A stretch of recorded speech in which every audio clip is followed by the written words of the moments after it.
Joining us now for the analysis on the town hall events, as well as the remainder of the 2020 race, is Ali Pardo, the Deputy Communications Director for the Trump campaign. So Ali, Thursday night, two competing events. We had Joe Biden, of course, on ABC. We had President Trump taking questions, more adversarial questions, I'll add, on NBC. What do you think about the two outcomes? Well, I mean, the president said he was going to be debating in Miami, and that's exactly what he ended up doing. So unfortunately, he wasn't debating Joe Biden. He was debating his moderator.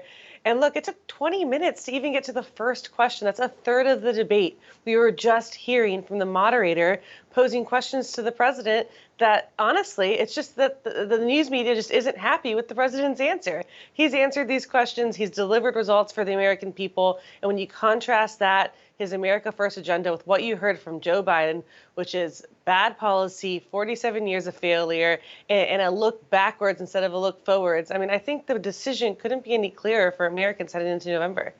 And we know that, for example, going into a debate, there are oftentimes negotiations between the two campaigns and then whatever network is putting on that event. Is that the same thing that happens for these town hall events? For example, is there any negotiations or any terms that happen first before President Trump goes on NBC or Joe Biden goes on ABC, anything like that? Well, obviously, we talk about logistics with them. It is a little different.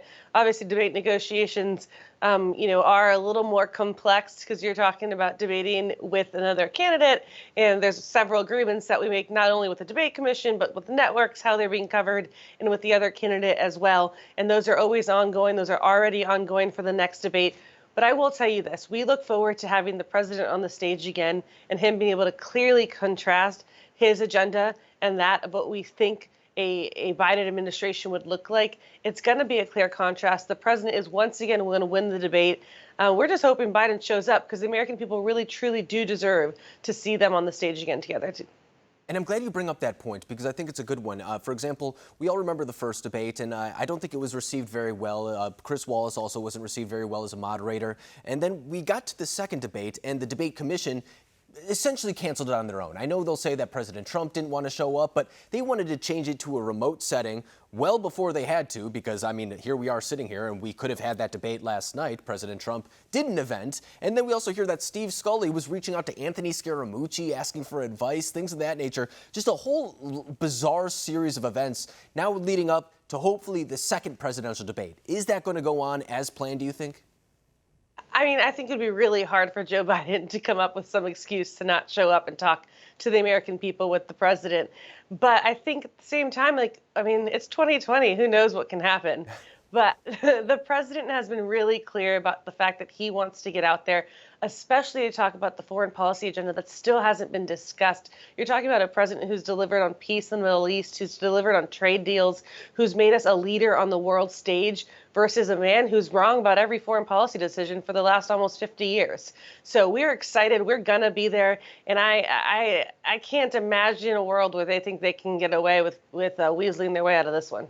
Yeah, and I started off this show by saying it was a relatively slow day, but I know that you're right. It's 2020. That's going to come back to bite me at some point. But I think that looking ahead, too, there's a big conversation about how the media is interacting with the Trump campaign. I mean, we've already seen, for example, what tech media has done when it comes to the New York Post story. We have already seen what happened at multiple town hall events, now at NBC and ABC, with these undecided voters not being undecided at all. So now looking ahead to election night, I know a lot of people are saying that media and networks have to be very careful about what's going to happen, but do you fear perhaps that we won't get the straight story on election night, or do you think that maybe the election results will be prolonged a little bit, or do you think that people should be trusting is what they're going to see on November 3rd? Look, this is just the media once again trying to find a way to buy some time for Joe Biden. It's Hillary Clinton who said Joe Biden should not accept the results of the election. It's not Republicans. We're out there. We're fighting for a free and fair election. We've been ensuring that states aren't changing the way people vote right now while people are voting, and the president is committed to that. I honestly believe that we're going to see a victory for President Trump on election night. They can try to hide that from the American people, but I think it's going to be resounding. I think it's going to be decisive, and I think you're going to see the president on election night being able to claim victory. Yeah, and we've talked to a lot of conservatives, too, who say that, for example, the very argument that we're talking about not having results on election night, or even when it comes to polls and what mail-in voting, early voting is showing right now, a lot of people think that's a way to discredit people, or de-incentivize, I should say, of them going actually to the polls on November 3rd, casting their vote that way. So do you think that we might see perhaps a roller coaster of results? Mail-in voting might show that Biden is up, and then on the day of, we're going to see that Trump supporters did come out more so in numbers?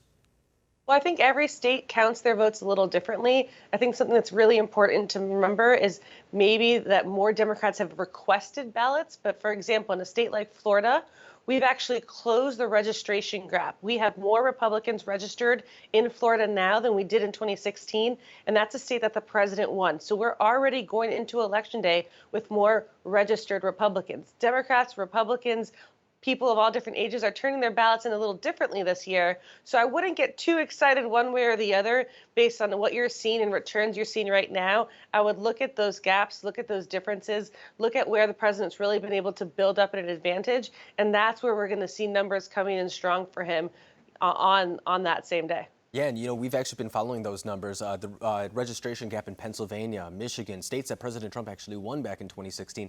Even those numbers have been essentially decreased to a neutralizing point where it's really going to be important for people to get out on Election Day, cast their vote that way, because that's really where it's going to come down. But Ali Pardo, I really appreciate you coming on the program tonight, breaking down not only those town halls, but where we stand in the 2020 race. Thank you.